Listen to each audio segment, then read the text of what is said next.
How to delete saved messages on Snapchat. Hello everyone, welcome to this channel. I'm here to help you out today. So without any delay, let's get started. So first of all, launch the Snapchat application on your device and make sure that you're logged into your account. As you're logged into your account, simply tap on your profile at the top left corner of the screen. As you tap on your profile at the top left corner, here you can see your gear icon. So tap on the gear icon at the right side of the screen at the top.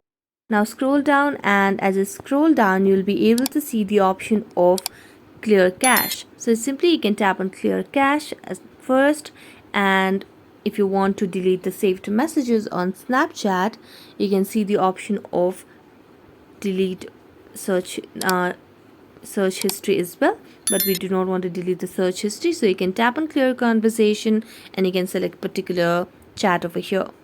So you can just cancel it over here, tap on clear, and there you go. So you can do this for any messages that you have saved on Snapchat. So that's it. Thank you so much for watching the video. See you next time.